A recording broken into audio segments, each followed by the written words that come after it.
Welcome to the Your Courageous Life podcast, where we explore what it really means to transform fear, burnout, and perfectionism with the practice of courage. I'm Kate, author of the books 100% Fully Alive and The Courage Habit, creator of YourCourageousLife.com, and head of the CLCC Coach Training Program at TeamCLCC.com. If you're someone who feels deeply, thinks critically, and wants to stay grounded in a world that can feel like too much, then this is the podcast for you. Learn evidence-based and heart-centered tools to practice courage so that who you are on the inside becomes how you live, lead, and show up on the outside. And now, let's get into today's episode. Well, hello there. So today's episode, you hopefully saw the title. My dad has died. And today I'm going to talk a little bit about what happened. I'm also going to talk about some weird things about grief. And they are things that I think it's helpful to know if you are in a grieving process. I think there are also going to be things that are helpful to know if you are supporting someone who is in a grief process. And I'm also going to share what I'm doing to get through each day of this grieving process. This process that has no time limit, no roadmap, no way that you can predict how it will go.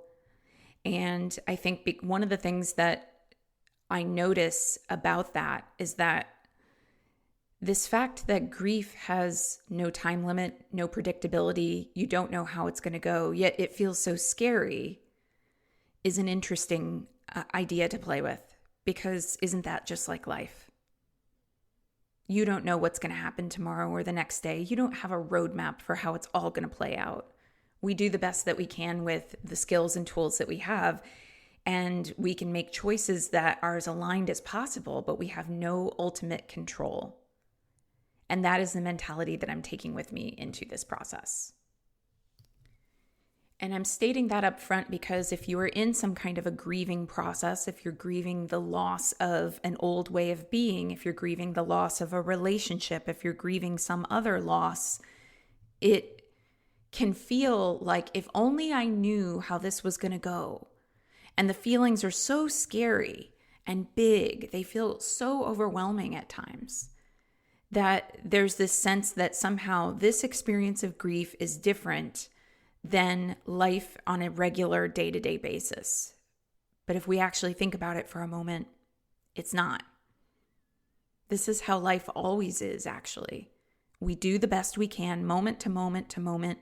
We make choices that are as aligned as possible with where we're trying to go, but we don't actually have any control. So first things first, I'm going to get into what happened. And I'm going to do that because I think it informs part of what is coming up for me now. And for many years, my father look at that, see, still having to redo how I phrase things to put them in the past tense. For many years, my father was in his marginal decade. His physical capabilities, sometimes his mental capabilities were declining. But he was still able to basically live independently. And that was something that was often a strain for me because he was very independent-minded. He did not want to come live near me in the state where I live or near my sister in the state where she lives. And we tried that. And he was like, no. We actually got him to live near us for about 6 months, and he was miserable the whole time. And so we finally were like, okay, we'll get you back home. And it was often a strain. It was often feeling like concern and worry. What if he fell? What if something went wrong? What if there was a health issue and I didn't catch it in time? Who's looking out for him? It was also a strain, too, from the perspective of the shifts that have happened in technology. Have seen people try to manipulate him via text or phone, strangers calling, claiming he owed them money, things like that. And these are things that for somebody who didn't grow up with all this technology, he found it very stressful. He'd call me sometimes worried that he owed people money he didn't actually owe money to, and it was a scam, things like that. Thankfully, I had his accounts on lockdown, so to prevent that from happening. And as a side note, if you are in a position where you might need to care for parents who are getting older, frankly, if you are a person who has children, if you are I'm going to revise this way back. I'm going to take it way back, and I'm going to say everyone should get power of attorney documentation drawn up for financial and health. And I'm going to say that in part to inform what came next. So the fact that I was my father's power of attorney for financial and health meant that I could do things like lock down his credit score so that, somebody couldn't send him something and try to draw his credit or something like that. So there are different things that I would strongly recommend that you do. And you do it to protect yourself, but you also do it to protect your loved ones. And if you are someone listening to this and you have ever had your adult children approach you and say, hey, mom, hey, dad, can we please get like a will, a power of attorney for financial or health? Can we please get those things drawn up? And you have been dragging your heels on that. Don't do that. I'm just going to say it so fucking clearly. Don't do that. Because the challenge and difficulty that I have walked through over the past few years, and particularly once my dad was in the hospital, the only thing that made it even an inch easier was the fact that there were legal documents that gave me power to advocate for what I knew my dad wanted when he couldn't, or when he was confused and about to make choices that were not in his best interests. So I don't care if you don't like looking at death. I don't care if you don't like confronting these things. I'm saying it to you anyway, that if you don't want to be a burden, if that's the language you use, I don't want to be a burden. I don't want to, it's so morbid, da, da, da. Let me tell you how absolutely devastatingly hard you will make it for the people you leave behind if you don't get these things set up. It is the one saving grace in all of this pain. So my dad for many years was living independently, but it always was a strain. And I frequently was flying to where he lives in Kansas City, Missouri. That's where I grew up. And trying to take care of him, trying to navigate doctor's appointments, trying to help him make sure his houses had running water at one point, like just all kinds of things. And it got very, very challenging. It was very challenging. And one day he fell. What happened most recently is he fell at home, and he laid on the floor for about 14 hours, 12, 14 hours. We're not really sure exactly how long, and he doesn't remember falling. He doesn't know what happened. And that caused his body to go into rhabdomyolysis and then sepsis, and then his kidneys started to fail. So that's why I'm such an advocate for these legal documents, that I know that there are parents listening to this, or I know that there are adult children who have kind of tried to be nice about it with your parents. You didn't, you kind of tried to bring it up, but maybe your parents seemed like a little squeamish about it. You didn't want to make them make them fucking uncomfortable.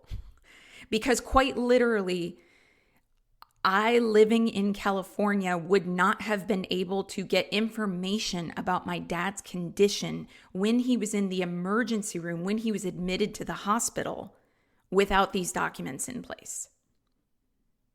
So imagine the panic of that. I had put a bunch of cameras around my dad's house, just some cheap cameras that I had gotten off of Amazon years ago.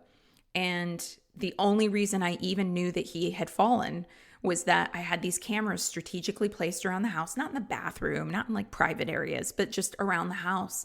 And I therefore could get motion notifications on my phone. And, so I wasn't like sitting around like a weirdo watching the cameras all the time. But if I saw motion notifications coming through, it was just kind of like a regular part of my day with a cell phone, right? Like, okay, notifications pop up and you just swipe past them.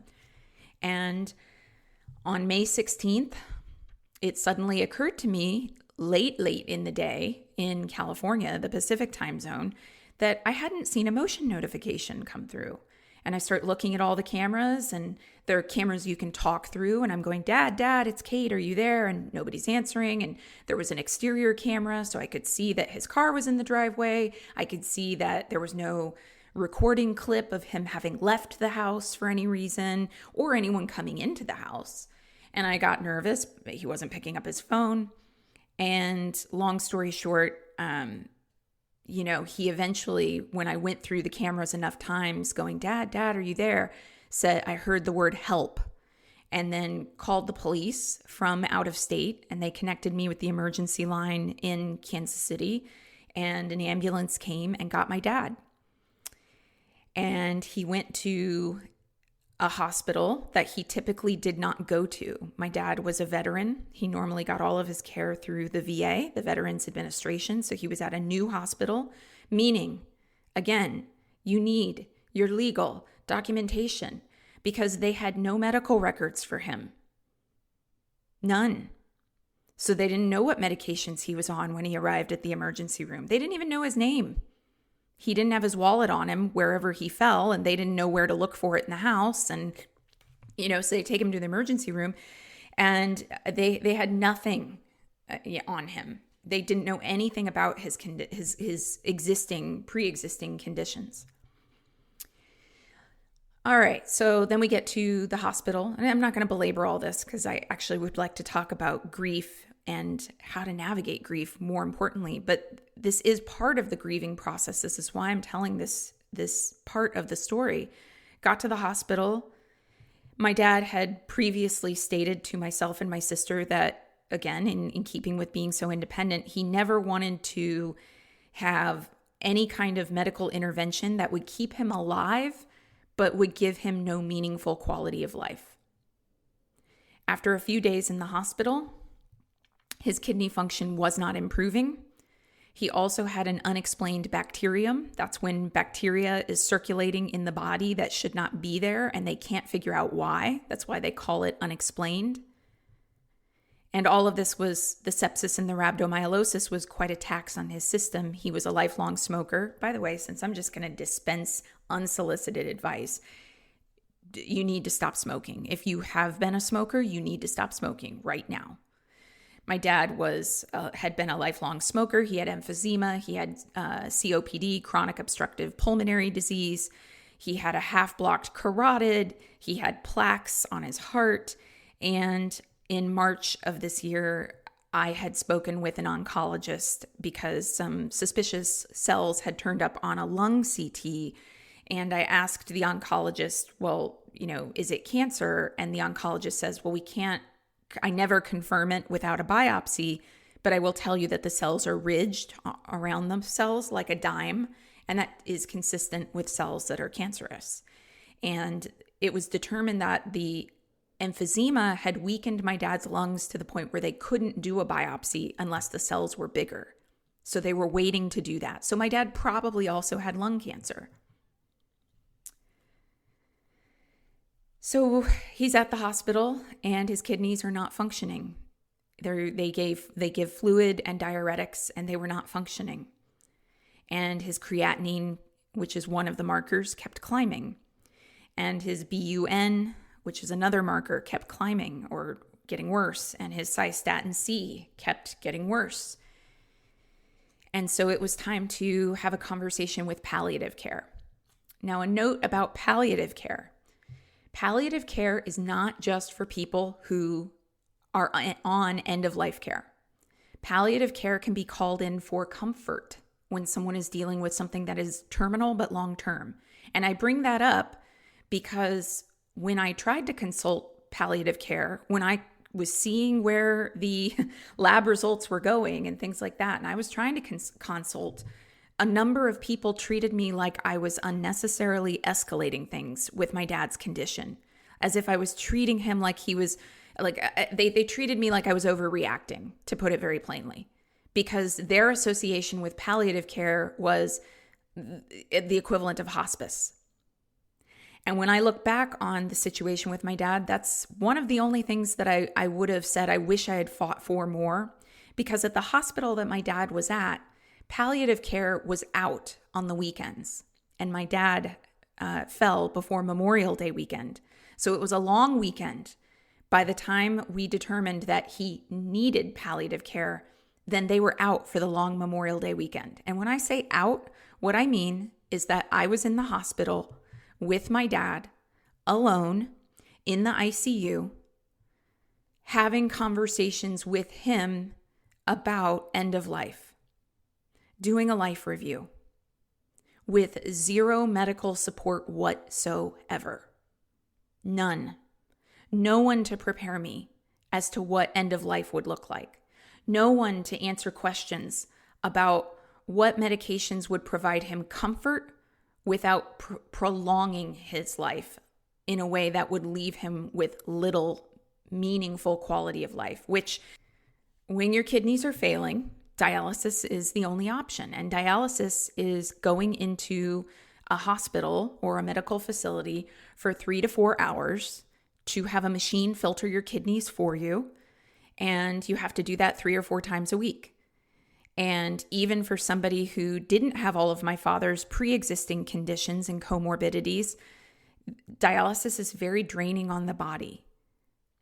So my dad's life, if he had gone on dialysis, would have been sitting in bed, feeling like crap, waiting for your next dialysis treatment. Now, if somebody is going through dialysis or has a loved one going through dialysis right now, I want to make sure that I offer sensitivity around that. I'm not saying that that is your loved one's experience at all. My dad had multiple comorbidities, multiple pre-existing conditions that would have made it a miserable experience for him, but every single person is different. So I just want to be sensitive to that if somebody's listening to this, and I'm not saying that that's what your family member is going through. Your family member might go through something very different. My father struggled with breathing and energy and all of those things in his last year or two of life, even on a good day. So I was basically alone in these conversations with my father because palliative care was out on the weekends. And then the other kind of cruel thing that has to happen is that you go on palliative care first, but then you have to degrade to a certain point before you qualify for hospice.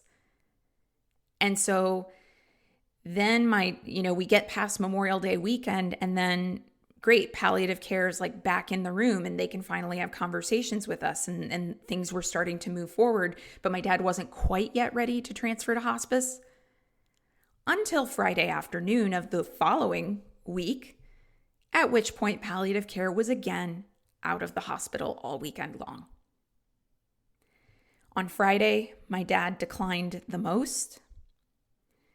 By Saturday and Sunday, he was not lucid hardly at all. All the information I was getting about what to do was coming from Claude AI, which I'm not a huge AI person, but I've seen it, I've used it, And I got to tell you, that helped me through the weekend. Claude was what helped me figure out what his labs meant. Claude was what helped me figure out, my dad needs morphine and nobody's here to prescribe it to him. Because, quite literally, the hospital, the regular doctors and nursing staff, totally empathetic, kind, compassionate, professional. But the number of times that I heard someone say, I can try this, but really that's a question for palliative care. The number of times I heard that, bananas.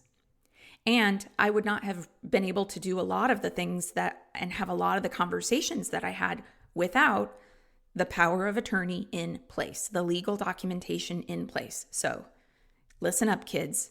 Go get the documents on file. Do it. Find somebody you trust and do it. You got to do it. My dad died on June 1st, 2026 at 1:11 p.m. My sister and I were with him when he died. We watched him take his last breath. And what I say about it, or my current feeling about it, is that watching any human take their last breath, I think, would be an incredibly profound experience. Watching my father take his last breath was both the most profound and most horrible moment. It was really weird and really sad. But I would never have wanted him to go alone. And I know some people pass with no one in the room, and that's okay. That's fine. But he would not have wanted to pass with no one in the room. So I'm very glad that he got what he would have wanted.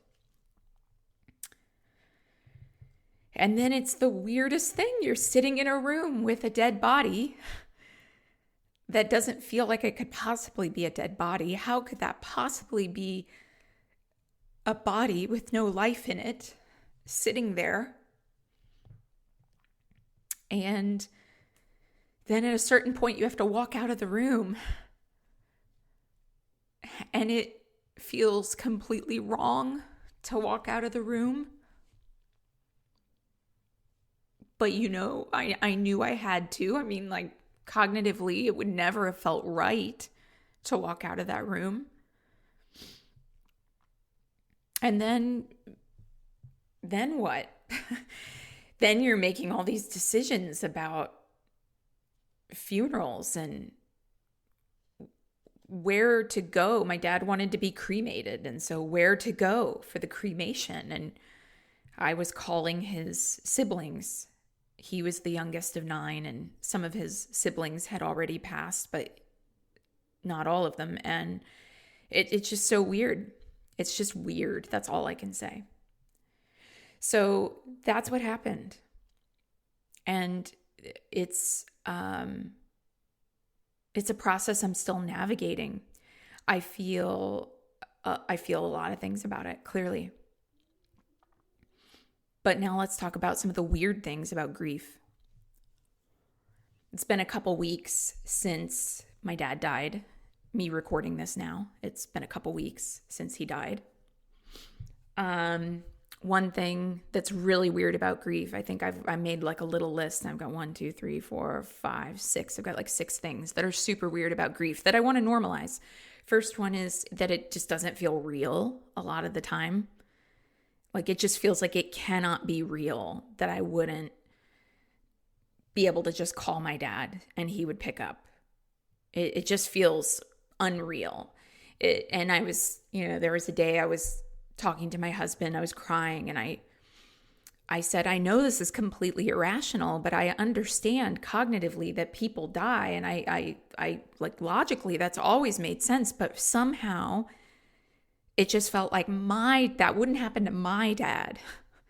And I'm kind of laughing as I say this. I feel sad saying this, but I also kind of like laugh, like, what a silly thing to think, right? But of course, I'm saying all this from the perspective of realizing how silly it is. And yet these are the things you think. These are the things you think. Second really weird thing about grief is how split my mind feels at any given moment. My mind just feels so split so often. It's just like this kind of constant going about my day, logging in to pay my mortgage or my credit card, or you got to remember to call this person back, or, like the dogs need their annual vaccines and a new heartworm and flea tick treatment. And like, there's these things that, and I got to do things for my business and stuff, there's things you need to do. And so it's like, I'm doing those things, but like weirdly in the back of my mind, I'm thinking about what it felt like to hold my dad's hand when he died. I'm thinking about the last time he saw my dogs and was petting them, and how cool it was that time that he had broken his hip and was in a rehab facility, I was able to like smuggle my Chihuahua in. He loved it. Just, I'm thinking about everything's like a split thing. So that's the second thing, is this weird distraction it's hard to even call it distraction, because usually when I'm feeling distracted, it's like I'm focused on something, but my focus is pulled away to something else. So distraction isn't quite the right word, because I can be focused on something and actually doing the thing, but also thinking about something related to my dad. So it feels more like a split than a distraction. Third thing that's super weird, appetite. It started the afternoon my dad died. It was like at a certain point, hours after it happened, it was like, what am I eating for dinner tonight? And then it was like, I don't feel like eating. And I've just noticed in the weeks since that I eat because I know I need to, but there's not that like, pizza would be good tonight, or I want a cookie, like it's not like there's no real kind of craving, I'd say, for any particular thing. And that feels strange and weird when it goes on for weeks and weeks, right? We've all had days, of course, where we're just like, I don't know, I'm just not really in the mood for anything in particular. But like to go weeks with just not really feeling particularly hungry is weird. And when I was still in Kansas City, trying to settle things up and prepare for the funeral, I was living out of a hotel. So I was going out for food every single time. And in the morning, I just remember going out for breakfast and ordering food, and then like almost like wanting to push the plate away because it just felt weird to eat or something. I can't, yeah. Third thing, there's no controlling the sadness. Grief sadness is so different to me than a kind of having a bad day sadness. I had a day just this past week where I was processing some paperwork tied to my father's death, and I felt kind of sad about it as I was doing it. But when sadness comes up, I go with the moment and all of that. But like there are certain times where I would prefer maybe it didn't come up, like I was doing all this paperwork and I was feeling kind of sad, but it was, fine. And then I needed to make a phone call to the VA regarding something with my dad's affairs. And I'm on the phone and I'm verifying information and, that I'm next of kin and who my dad was and his date of birth and his last four of his social and all these things. And suddenly I'm like crying on the phone with this VA person. And, of course they were kind about it. It's just, I feel self-conscious about it. It's not a bad thing. It's just, it's weird to not be able to control it. If I was just having a bad day, feeling sad, I would be able to get on the phone with somebody and just kind of, tell them the information I needed to do and get my administrative stuff done.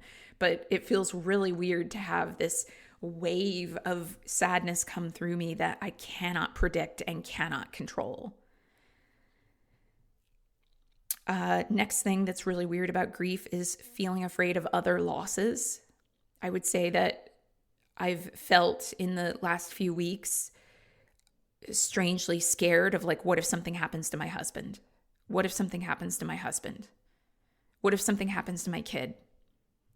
What if something, and I mean, of course, we've all had those thoughts before, but I would just say that they're more predominant than I've ever experienced them to be. And the last thing that I would say is super weird about grief is feeling super irritated by things that normally I would put into context. So I'll give you a perfect example. I was trying to work on a document earlier this week in Canva, and I went to export the document to download it. And I got this error message in Canva that, well, some of your elements are not loading, so correct that. And I'm looking through the document and I'm like, there's no element of the document here that is corrupted. So I try to use Canva Help. And guess what? Canva, like so many other organizations, has decided to adopt an AI-first customer service approach, which if I had the bandwidth and the energy, I'm telling you right now, I would stand up a real human customer service agency that was like, no, we're not doing AI. Because I have a theory that eventually people are going to pivot back to human customer service, because AI customer service just absolutely sucks. It just absolutely sucks every time. It's no better than like looking something up in a wiki. I know how to like look something up in a how-to library. Like it's anyway. I'll stop there. And the AI chatbot told me that I should delete and reload every single element in my Canva document, which with hundreds or thousands of elements would have taken me hours. And I was like, that's crazy. So I submitted a support ticket because I'm like, I would like a human. Clearly the system is thinking that something is corrupted in the document. And so I'd like a human to respond to my query. And then the support from the email was also AI first and just sent me an email with the same thing that the unhelpful support chatbot had given me. Y'all remember that Real Housewives from forever ago where the Real Housewife person flips a table, like she freaks out and she flips a table? I wanted to do that. I wanted to do that over Canva having a shitty customer service setup. Now, on a regular day, that would be really annoying, and I would probably say something to my husband like, can you believe how shitty this is? But like, I wouldn't have wanted to flip a table. And I can laugh about it now, but I was super irritated. And by the way, that probably came across in the support tickets that I then filed. And sorry, not sorry, Canva and any other organization. If you're a product manager listening to this, if you're a customer service head listening to this, everybody hates you if you are pushing an AI first customer service model. If you're pushing that. Now, if you're trying to fight the good fight in corporate and stop that from happening, you're not who I'm talking to right now. But if you're actually pushing for it in any way, shape, or form, everybody hates you. I'm just going to let you know that. And until you turn it around and repent for your sins, your pillow will always be warm. So there you go. Prognostications. I'm grieving. I'm a little irritable.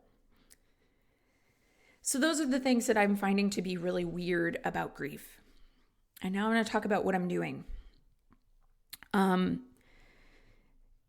crying like a lot. And that is actually something that I think people need to do more of. One of the things that Brené Brown has said for years is that you cannot selectively shut down emotion. If you try to clamp down on your fear, you're also clamping down on your joy. If you try to clamp down on your anger, your sadness, you're going to clamp down on your capacity for contentment or gratitude or, whimsy. Like whatever the quote unquote bad feelings are, if you try to clamp those down, you're going to clamp down on the good ones too. And I know that, and I know that there's no way out of this but through. And I know that biologically, tears release cortisol. And I have just had a very stressful experience. It was, as I record this, a month ago today, the day that I'm recording this, my dad was still alive. I have just been through something that has been so hard. All these conversations, trying to figure out how to advocate for him, talking to him about end of life, all the I love yous, him doing a life review of all the things he wishes he could have done differently and all the things he was trying to rush to say, the symptoms that I didn't understand, the morning I went into the hospital and found out that I had fought the day before to make sure that he would get IV morphine, and no one had given him any overnight. And he wasn't lucid at that point, so he could not have advocated for himself to say, hey, I'm supposed to have IV morphine. He couldn't have said that. The stress of all of it, it was beautiful in the sense that I got to tell someone and got to hear from someone I love, hey, I love you. You mattered to me. Of course, all of that was beautiful and profound, but it was also so fucking hard. And the funeral and filling out paperwork and the memories and trying to get out of the brain fog and all the weird things. It's been stressful. I need to cry. Crying is how I'm going to heal. So emotional process work is part of this. And one of the things that I notice is that the crying is always awful. It does not feel good. It is very uncomfortable. I don't like how it feels, and I would prefer not to feel it. But within a few hours after I have a really good cry, I feel so much better. And I'm not talking so much better in a way where I'm like, okay, I cried. I guess I can get back up and like make it another day. I'm talking about I feel the capacity for joy again. I laugh at something silly that the dogs are doing. I feel interested in like getting up out of the house and taking a walk. That's all I can say is that it's a price. It's hard, but if you are grieving something, you need to cry. Like you really need to cry because there's no way out but through. You're not going to escape it anyway. And also because that's the pathway to your joy. So if you have been in grief and feeling like, how does this get better? I'm telling you, the crying is what makes it better. Next thing is, I would say, small steps, small steps, small steps. That would be something that I think a lot in my day-to-day. Small steps, like just it's too overwhelming right now for me to completely clean off my desk, which really needs to be cleaned off. But you know what? I can pick up one thing. I mean, it's just taking it to be so reductive. I don't feel like doing something, but let me step out there and try anyway. Small steps, small steps, small steps. Next thing I would say is staying really aligned with the things that I know are my support system. And that would be, for sure, getting plenty of sleep. Sometimes that does mean adding a prescription sleep aid. And I'm just like, no shame, you know, like if I'm having trouble sleeping and I can't do it without meds regularly, then that would be something I'd want to look at. Right now, I'm just trying to make sure I get enough sleep and that I'm not laying in bed ruminating.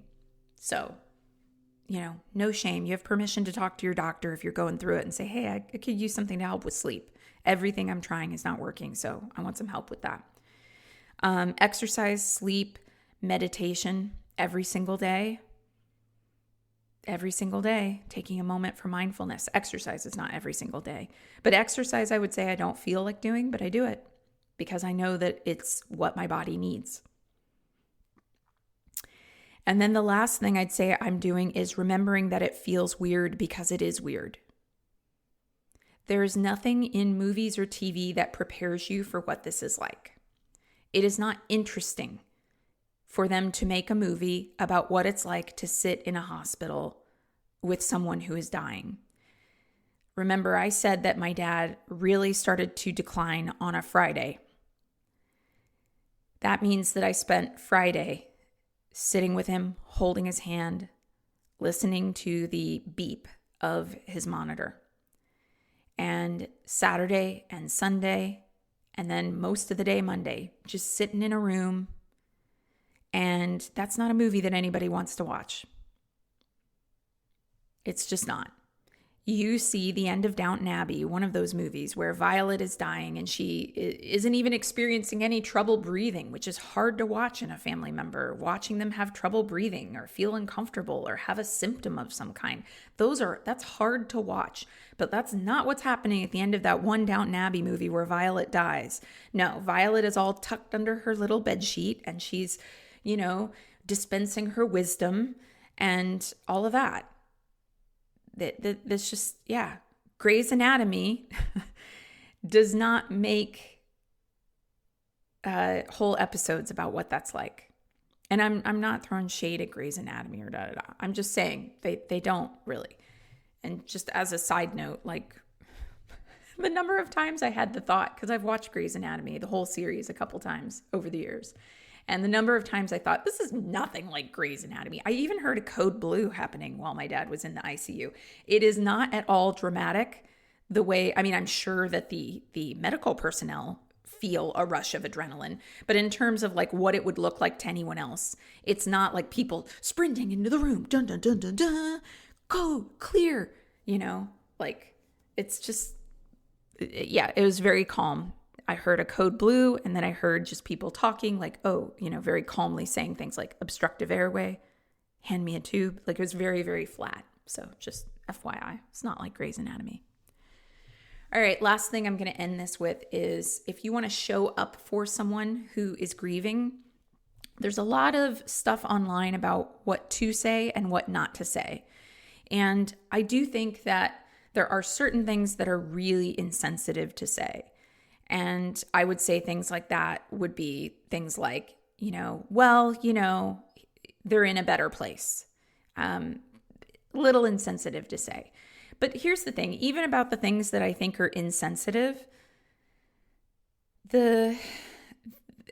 I understand the argument about how intent and impact are not the same and how your intent does not negate your impact. And there's a lot of places where I go, yeah, absolutely. Any system of oppression, I do not think you should ever be like intent erases impact or anything like that. But I will say that I think with humans who are fumbling, who don't know how to handle death, and we live in a culture that does not talk about death, and maybe we talk about death a little bit more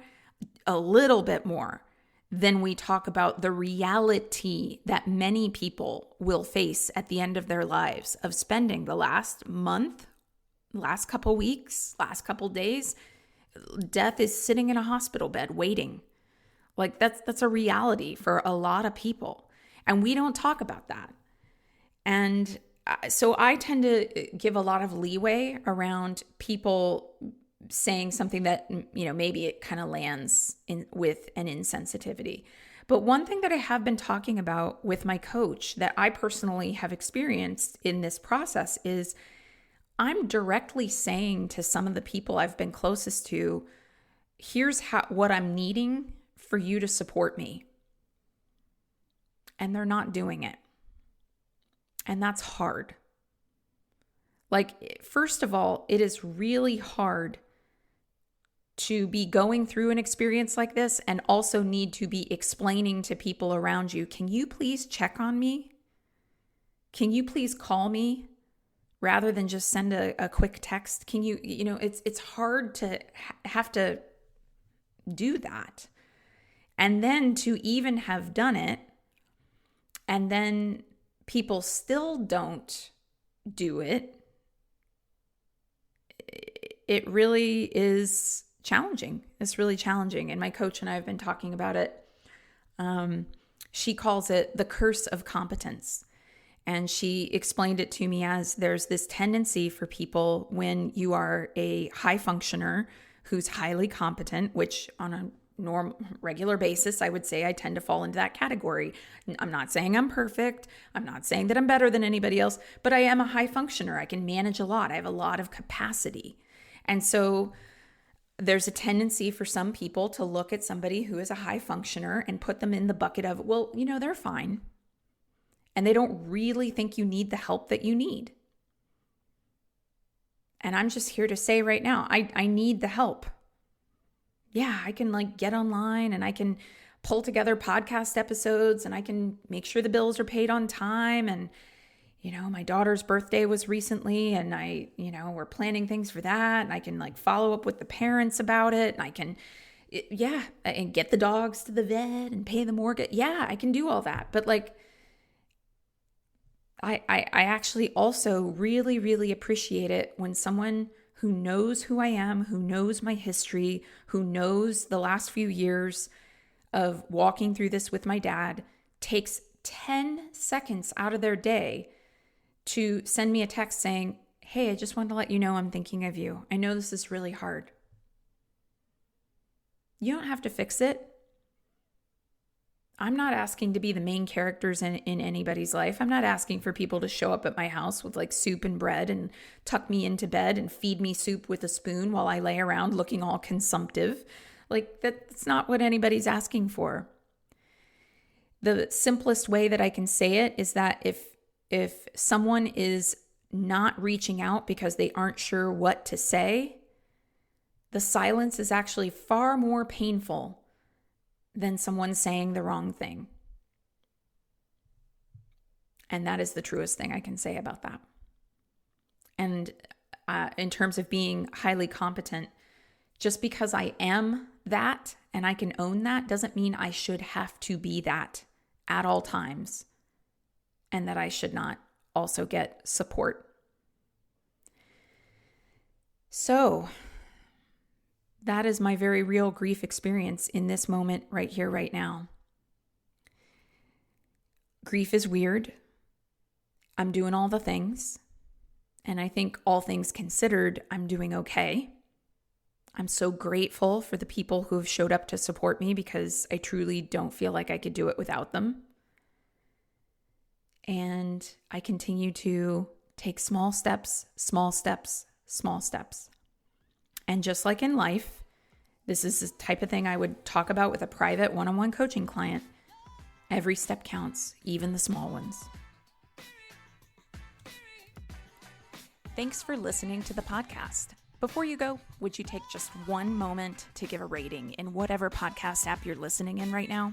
It's a tiny action that helps to get this podcast out to more people. And I've got more for you. You can get access to free resources, audios, worksheets, and more for practicing courage in your everyday life. Head over to yourcourageouslife.com and become a subscriber, and you'll get access to an entire library of free courageous resources. And if you've ever thought about becoming a coach, or if you want to bring deeper presence and purpose to your work life so that corporate job doesn't feel quite so soul-sucking, check out the CLCC Coach Training Program at teamclcc.com. Thank you again for listening, and I hope that whatever today brings, you meet it with courage.